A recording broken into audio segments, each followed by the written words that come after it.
Hello guys, as of now, ito po ang siga. So what's up guys?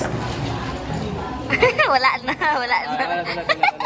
Okay. Magagawin mong intro ha? So ano? Welcome to Edu Action. Intro daw na ako to, pero ito action na yung ano. Hindi, yung ano kasi be, yung intro talaga sa vlog. Hello.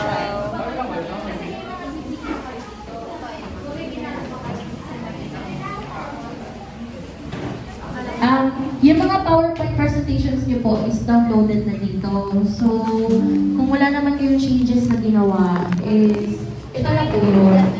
Okay, para smooth na yung ating flow ng presentation. Maybe na po.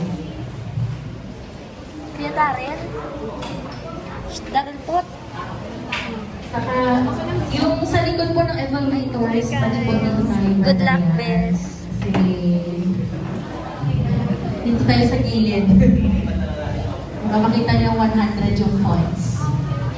Say hi. Hi. Hi to Isis TV. I am her classmate. Say hi for my 10 subscribers. Hi, 10 subscribers, and I am included. Presenters, ang priority po natin dito ay yung presenters ha. Lahat ng presenters ay dito sa loob. And then, kung may space, tsaka na lang yung ibang members.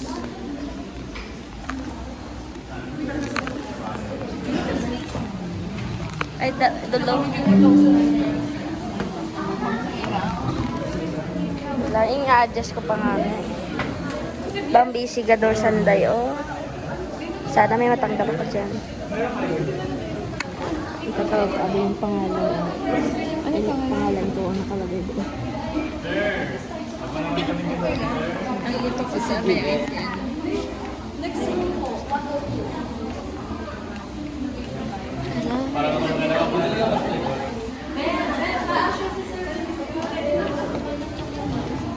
Anong tao?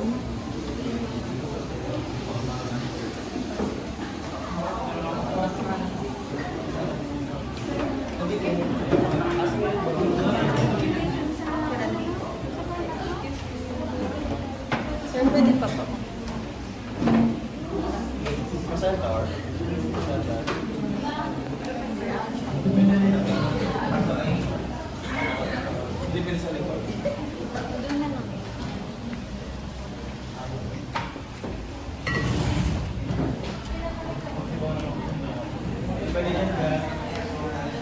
Si Perlo.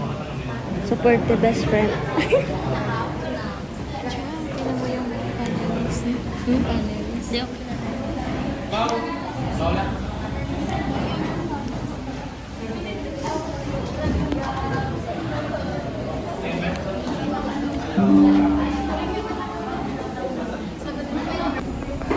Angeline.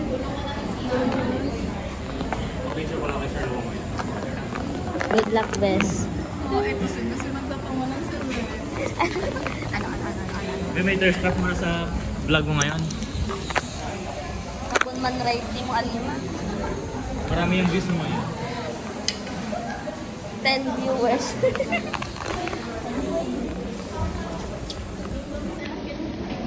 Ano ba? Ay, hindi ko. Mabash ko.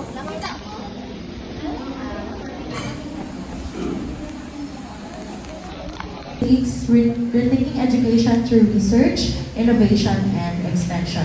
So you are now currently on the research oral presentation session, and I am your moderator this morning. I'm Ms. Maria Cristina M. Paz, and together with me is Sir Aljon Valdera. Today we provide a formal academic platform for our student researchers to showcase their hard work. Our goal is to foster critical thinking, academic discourse, and professional communication as these presenters defend methodologies and findings before our esteemed panel of evaluators.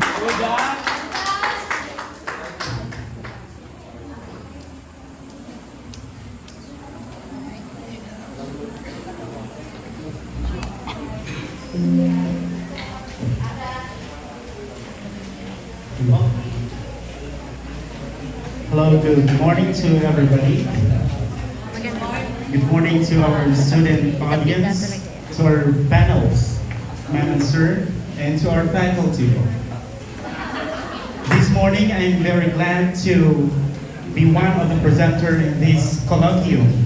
And I'm glad to present to you our study title, Understanding Literature, a comprehensive study on students' reading and interpretation performance and their perceptions on studying literature. This study examines the reading and text interpretation performance and their perceptions of literature's role in academic and personal growth. It focuses on comprehension, interpretation, engagement, and students' views on literature in terms of its academic relevance. This study calls for student-centered strategies and regular assessments.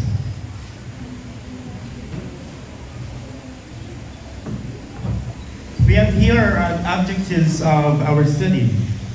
First, we need to know the reading and text interpretation performance of the respondents in terms of their comprehension level, interpretation level, and engagement level. Second, what are the perception of the respondents on the significance of literature in terms of their academic relevance and cultural understanding and personal growth? Data collection process of this study was conducted using mixed method. In this part of the study, the researchers highly adhered the ethical standards appropriate to address the participants.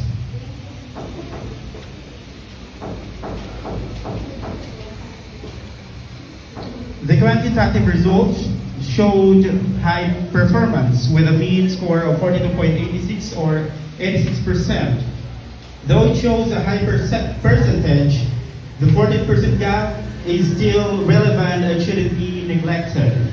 As Matt Haig 2020 quoted, never underestimate the big importance of small things. Because big things never started as big. Just like how we commonly say, prevention is better than cure. On top of that, Thank you, Mr. Elisan. So we have 5 minutes for the Q&A and feedback of our evaluators. Hi, good morning.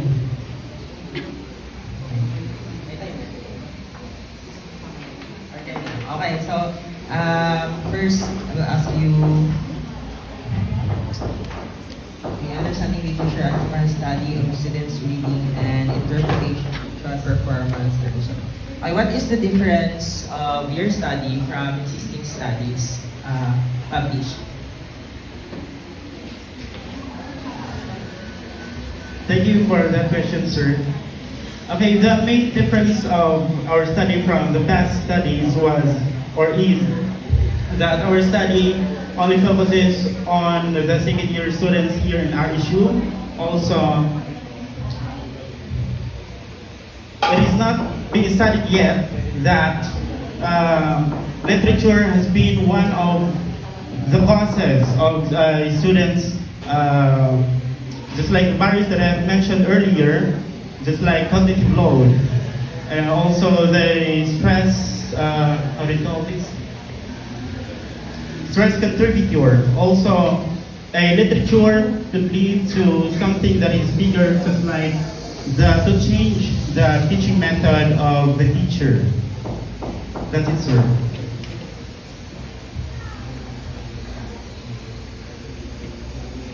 Okay. Another question is, why did you,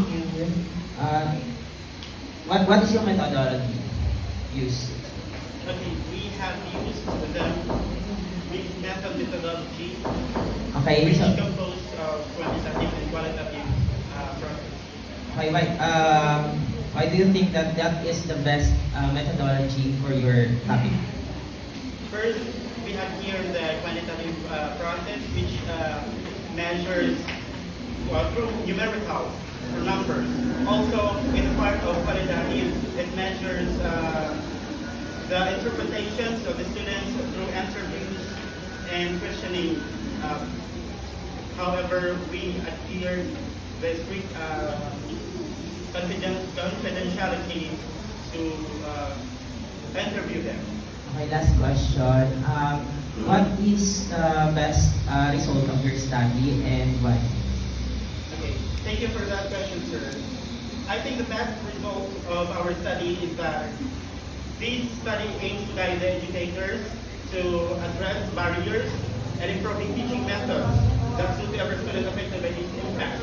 Also, in this study, we have known that we have here students that is being affected during their studies, just like having this stress and cognitive load, just like that, sir. Okay, so thank you.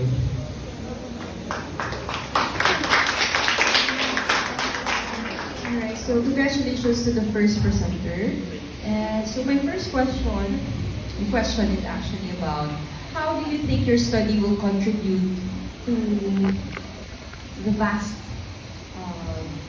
how does your finding contribute to the improvement of education? Yeah, thank you for that question. Just like what Ma'am Charmaine mentioned earlier, it is not just, research is not just a requirement, but it's also to lead to something better. A better student, a better teaching strategies, and also as a whole to be a better school, just like we have here Arish from Bond State University. This research could lead to something better for the betterment of this university. Thank you.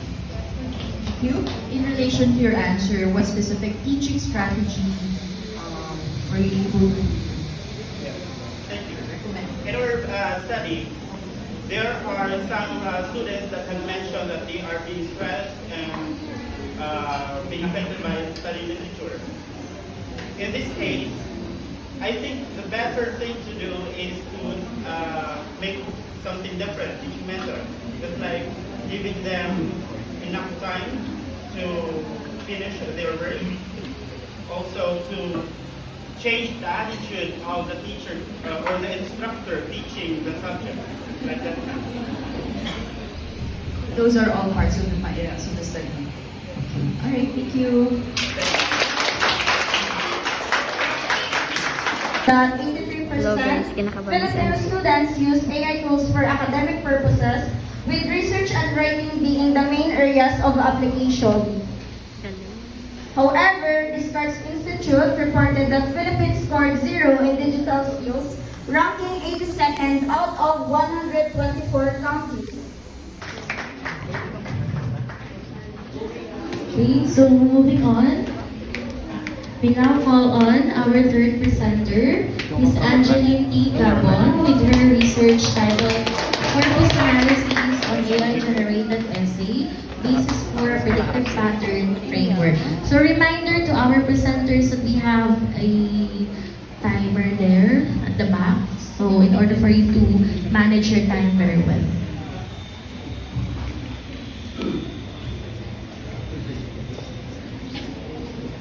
So, good morning everyone. Technology presents double-edged sword.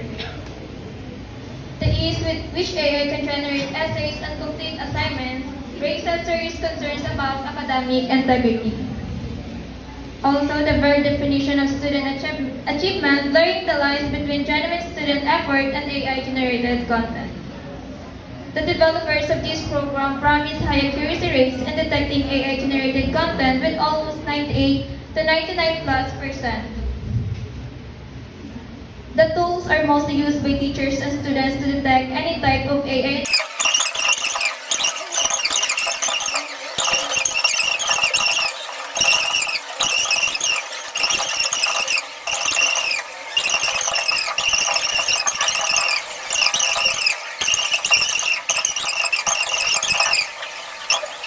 Predictive pattern framework with larger and more diverse datasets, including human written essays and essays from a broader range of AI tools. That's all.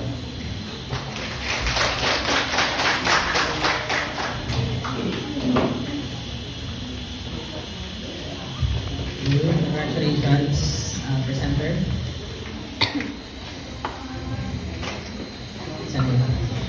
you ready?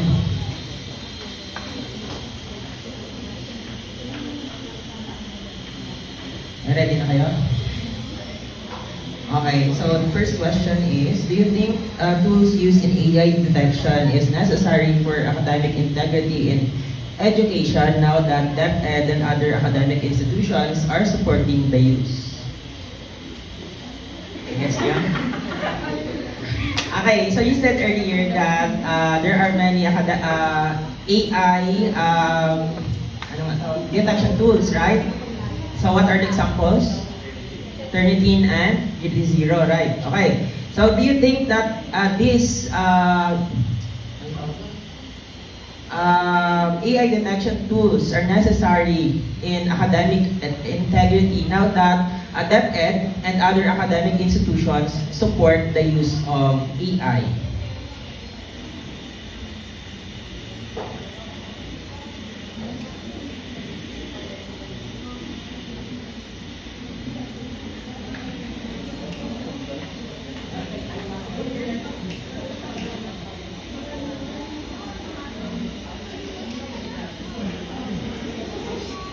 Reminder to our researchers that you have time. Ay, okay. Kaya ba? Next. Go, Johanna. Sagot. Go. So,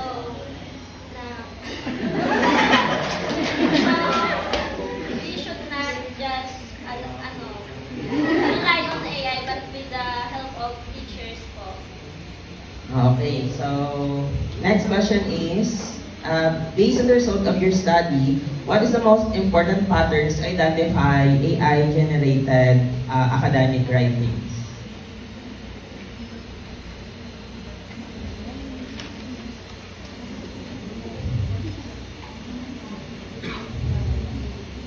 Just cite one pattern from your results. Cite one pattern from your result. Classical pattern po, the repetitive use of noun, verb, determiner, adjective, and noun. Okay. Alright, thank you very much. Congratulations to this group. This is a very interesting study, mainly because basically all of us are already using AI, right? We just need to make sure one of your recommendations is to create a policy, right? And the question is, what exactly or what would you recommend, okay, specifically here in your college, what policy are you going to recommend to uphold AI in academic work?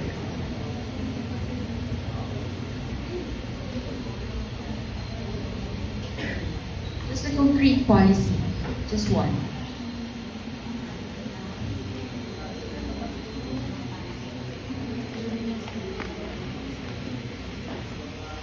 Ensuring that academic integrity is using AI How? by using it responsibly po. Do we have an existing policy in terms of that? Can you give an example of a policy that is not yet existing based on your findings?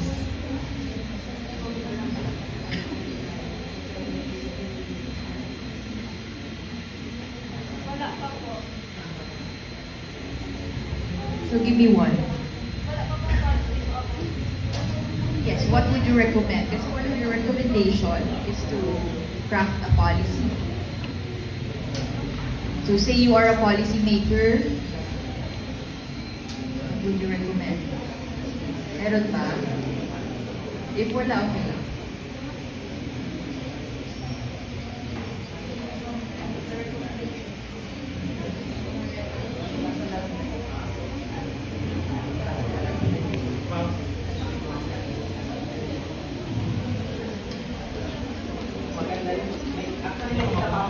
Gusto ko lang itanong kung hindi nyo kailangan isagot. Kasi ang ganda ng topic ninyo, ha?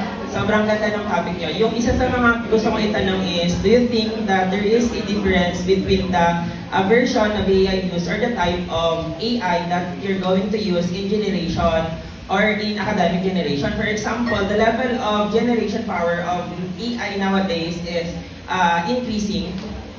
Study ko lang yun palagi eh. So, for example, GPT 5.5 is very high in terms of generation compared to lower versions. And if compare lower versions of Gemini 3 and Gemini 2, ang laki na lang pinagbago nila. So, I think there is a difference. Anong pinamit yung LLM dito? Anong AI generator tools yung gamit niyo?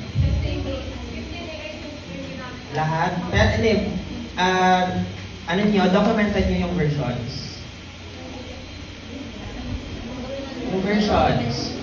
Okay, isa pa yun ha, i-take note nyo na lang. And then meron pang isa is yung the difference in the Pro and not Pro model. Kasi kapag ginamit nyo yung free version, ang layo ng difference niya sa Pro version. So, 300 pesos lang na difference nun, ang layo na ng upgrade nun. Kaya sobrang, ano nun, and the more na mas malakas yung version ng AI na gagamitin nyo, the more na mas malayo, mas mahirap ma-detect ng normal na tao yung AI-generated images. And last one is the prompt. Kung magaling kayo mag-prompt, mas mahirap. So kaya meron tayong tinatawag na prompt engineering. Yun yung, ano, may congratulations na kaya meron tayo. Go.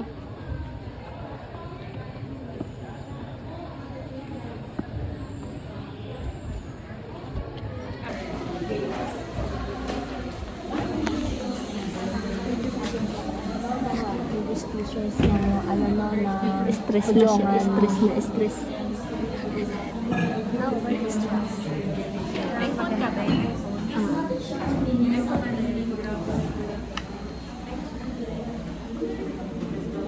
Level.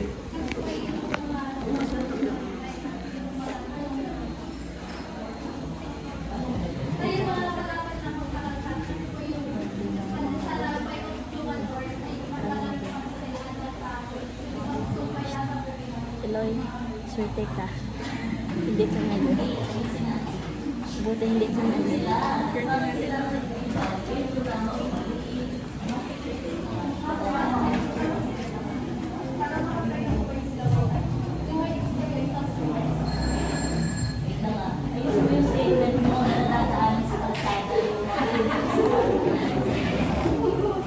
Paano siya naging convenience sa akin? As yung mga rules na ano ba ito?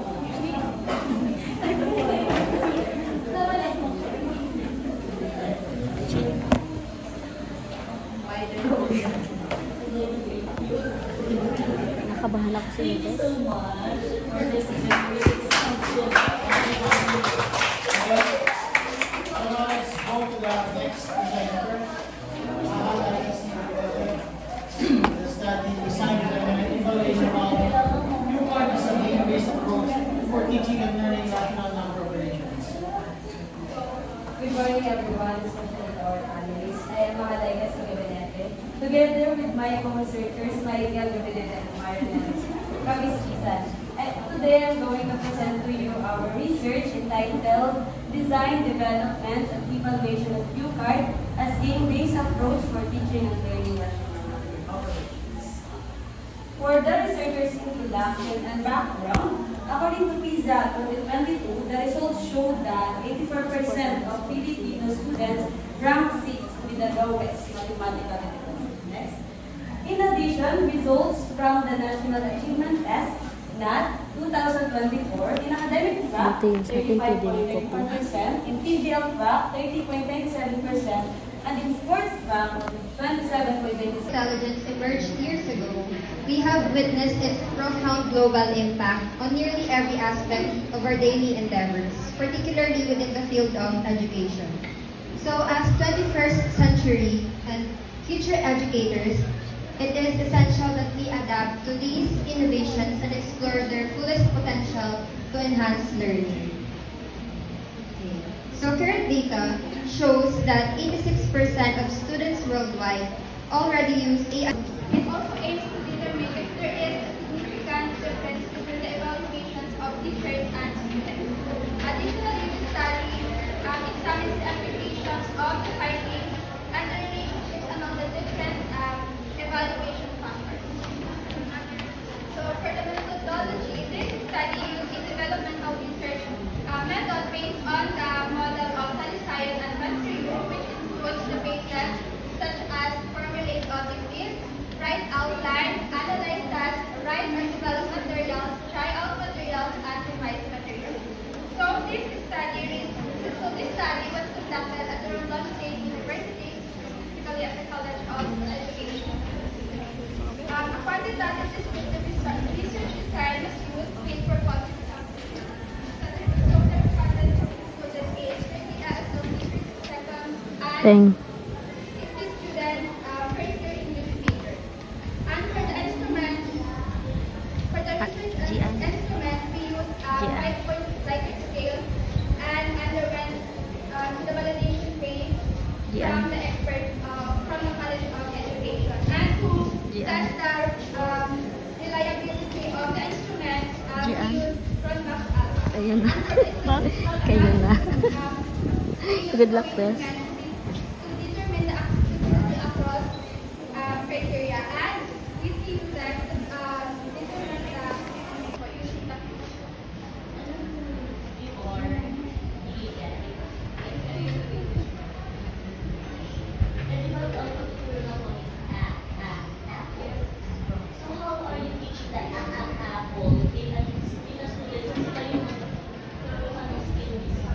we aligned on the material based on the curriculum presentation. Oh, galing ni The best first friend. year students have a subject about phonetics, and then we integrated specifically for the symbols of IPA, where you have a knowledge of How was the process?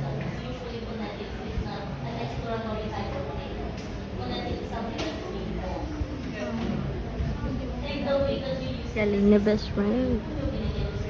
o student ito yung cue.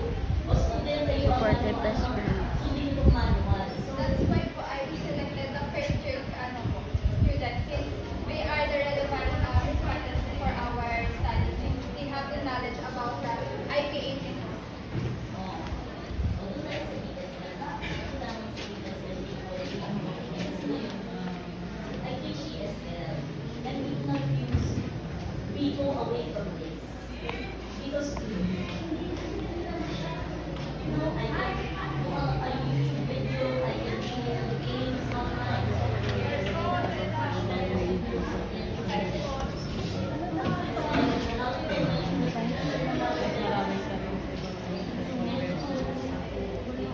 Students have a problem in terms of pronunciation, and then we used to place them. Tibay talaga sa Q&A.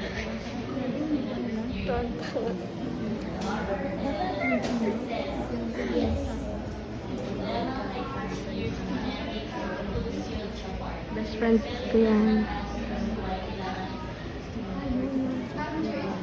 Another citation is by Derby et al. Galing, citation talaga ang important kapag gusto mong ilaban yung study mo. Ha? Citation. Para mag-proof mo. Meron siyang validation nung sa proposal, pero nung sabi ng panel, tanggalin na lang. Yung na lang po yung validation and focus lang po kami sa development. So dapat hindi kayo nagpa-validate, nag-develop lang kayo, and then end it there. It should be development and validation. Because the focus, the highlight of your paper is validation. Anyway, I see it. So, papalitan nyo kayo.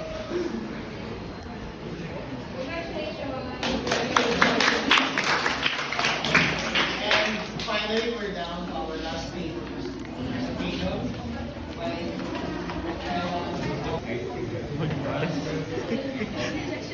Same certificate is also given to Paula Marie Areza, with her co-authors Gabriel Angelo Pagulayan, Lane Gold Pamani. Mahirapan siya.